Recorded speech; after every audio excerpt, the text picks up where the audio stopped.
Hörmətli izləyicilər, A-Marketdən hər birinizi salamlayırıq. Bugün sizinlə gündəlik bazar analizini paylaşacaq. Dollar indeksində bildiyimiz kimi range ticarəti hakim idi və dollar indeksi 19 dekabr tarixində həmin günün birinci müqavimət səviyyəsi olan 98,229 səviyyəsini qırdı və həmin səviyyənin üzərində qiymət bağlanmış oldu ki, bu da bazara alıcıların daxil olduğunu göstərir.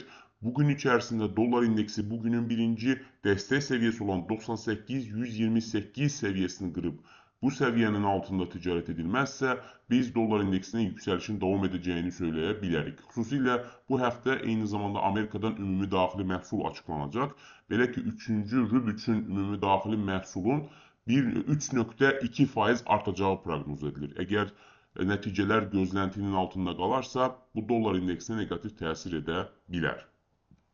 Avro-dollar valyuta cütlüyündə də 18 dekabrdan etibarən, hətta 17 dekabrdan etibarən range ticarəti davam edir.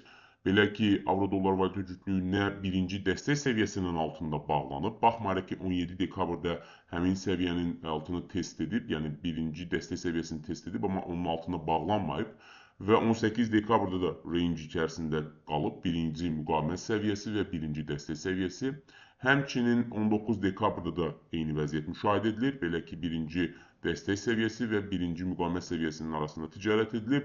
Bugün içərisində də avro-dollar valyuta cütlüyündə birinci müqavimət səviyyəsi olan 1,17308 səviyyəsi qırılıb, onun üzərində bağlanarsa biz alıcıların, yox əksinə birinci dəstək səviyyəsi olan 1,16954 səviyyəsi qırılıb onun altında bağlanarsa, bazarda satıcıların güclü olduğunu söyləyə bilərik. Lakin bugün də birinci müqavimət və birinci dəstək səviyyəsinin arasında ticarət edilərsə və qiymət həmin səviyyələrin arasında bağlanarsa, biz hələlik avro-dollar valyuta cütlüyündə range ticarətinin davam edəcəyini söyləyə bilərik. GBP-USD valyuta cütlüyündə də 18 dekabr tarixində və 19 dekabr tarixində range ticarəti davam edir. Bugün İngilis funtu və dollar valyuta cütlüyü bugünün birinci müqavimət səviyyəsi olan 1,33949 səviyyəsini qırıb.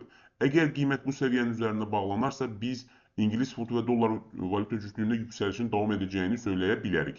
Bugün eyni zamanda İngiltərədən ümumi daxili məhsul açıqlanacaq və ümumi daxili məhsulun 1,3% artacağı proqnoz edilir. Əgər nəticələr gözləntinin üzərində açıqlanarsa, biz İngilis funtu və dollar valyuta cütlüyündə yüksəlişin davam edəcəyini öngörə bilərik.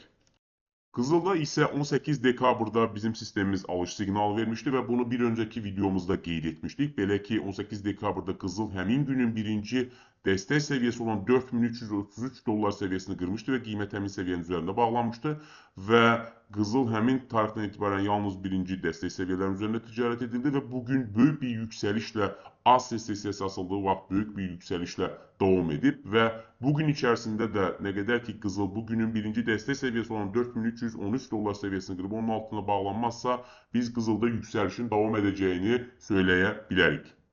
S&P 500 indeksi 19 dekabr tarixində həmin günün birinci müqavimət səviyyəsi olan 6873 dollar səviyyəsini qırdı və qiymət həmin səviyyənin üzərində bağlanmış oldu. Bu da bazara güclü satıcıların daxil olduğunu göstərir və S&P 500 indeksi bugünün birinci dəstək səviyyəsi olan 6843 dollar səviyyəsini qırıb onun altına bağlanmazsa, biz hələlik S&P 500 indeksində yüksəlişin davam edəcəyini söyləyə bilərik.